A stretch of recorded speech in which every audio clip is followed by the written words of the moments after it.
है, लेकिन दिल्ली के अंदर कर्फ्यू हटा गया है। ये बड़ी खबर आपको बता रहे हैं, चुनाव से रिलेटेड आपको ब्रेक के बाद खबर बताएंगे। फिलहाल डीडीएमए की बैठक में बड़ा फैसला लिया गया है। सरकारी निजी ऑफिस 50% के साथ खुलेंगे, ये खबर इस वक्त की आ रही है। और दिल्ली में वीकेंड कर्फ्यू को हटा दिया गया है। फिलहाल आपको जानकारी दे रहे हैं कि दिल्ली के अंदर से वीकेंड कर्फ्यू को हटाया गया है, नाइट कर्फ्यू जारी रहेगा। और इस वक्त की ताजा जानकारी आपको दे रहे हैं क्योंकि डीडीएमए की बैठक में फैसला लिया गया है। दिल्ली के अंदर कर्फ्यू लगा हुआ था, वीकेंड कर्फ्यू, जिसके बाद सरकारी और निजी ऑफिस अब 50% क्षमता के साथ खुल सकेंगे क्योंकि दिल्ली की सरकार की तरफ से वीकेंड कर्फ्यू का फैसला लिया गया था कोरोना के बढ़ते मामलों को देखते हुए। लेकिन अब कोरोना के मामले में गिरावट दर्ज की जा रही है, यानी मामले 24 घंटे के अगर आपको बताएं तो 7000 से ऊपर मामले हैं। हालांकि दिल्ली के स्वास्थ्य मंत्री डॉक्टर एक्सपर्ट ये कहते हैं कि आगे आने वाले समय में यह संख्या और घटेगी, लेकिन क्या वाकई ऐसा होगा ये तो वक्त ही बता पाएगा। लेकिन हाँ, पाबंदियों में आपको छूट जरूर मिल रही है,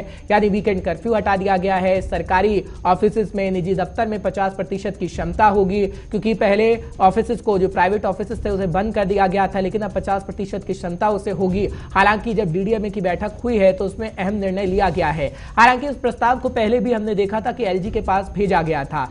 तो अब खुद दिल्ली के मुखिया ये चाहते थे कि दिल्ली के अंदर वीकेंड कर्फ्यू हट जाए, लेकिन ये हो नहीं पाया। और इस वक्त की ताजा जानकारी आपको दे रहे हैं कि क्या स्थिति राष्ट्रीय राजधानी दिल्ली के अंदर बनी हुई है, क्योंकि 7000 से ऊपर केस इस वक्त राष्ट्रीय राजधानी दिल्ली के अंदर हैं।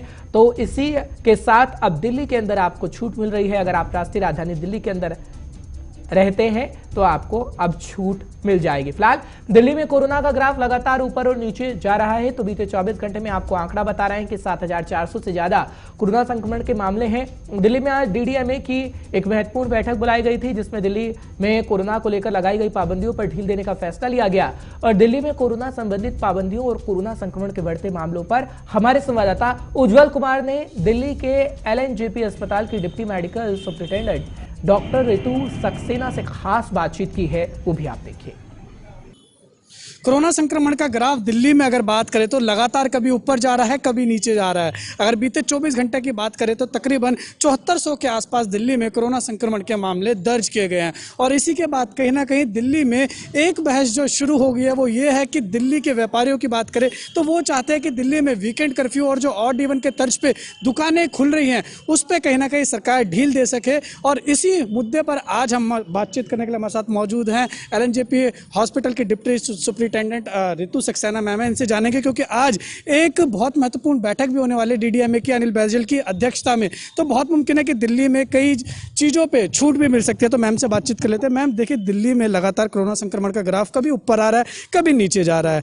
सरकार आज एक अहम बैठक करने वाली है जिसमें पाबंदियों में हो सकता है, बहुत मुमकिन है, छूट मिल सके। कहीं जल्दबाजी का फैसला तो नहीं हो जाएगा? देखिए, जल्दबाजी का फैसला तो ये तो खैर गवर्नमेंट डिसाइड करेगी, लेकिन ऐसा लग रहा है क्योंकि अब पॉजिटिविटी रेट भी 10.59% रह गया है, टोटल नंबर ऑफ केसेस भी काफ़ी कम हो गए हैं।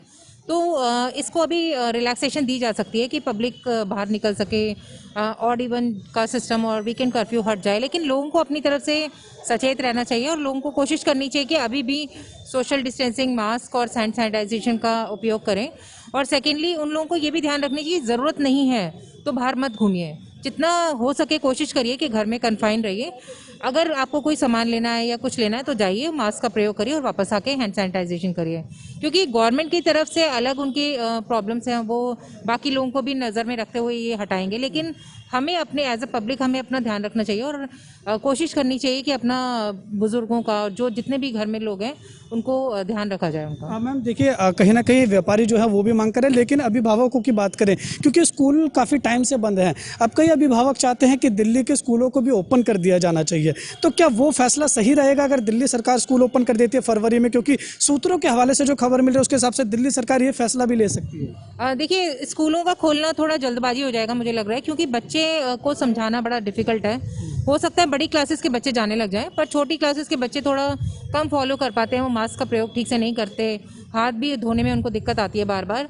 तो बच्चों के लिए मुझे लग रहा है थोड़ा जल्दी हो जाएगा, लेकिन पेरेंट्स को चाहिए कि बच्चों को ये हैबिट फॉर्मेशन करवाएं कि हमेशा वो अपनी इन बातों का ध्यान रखें, जिससे कि अगर स्कूल जाना भी पड़े तो एटलीस्ट उनको संक्रमण ना हो। मैम, अगर हम बात करें शादी समारोह की तो उसमें 20 लोगों को अनुमति है अभी, उसमें भी क्या छूट मिलनी चाहिए या अभी नहीं? देखिए शादी और इन सब चीज़ों में तो ये गवर्नमेंट का डिसीजन ही रहेगा, लेकिन इनमें छूट ना ही मिले अभी तो बेटर रहेगा।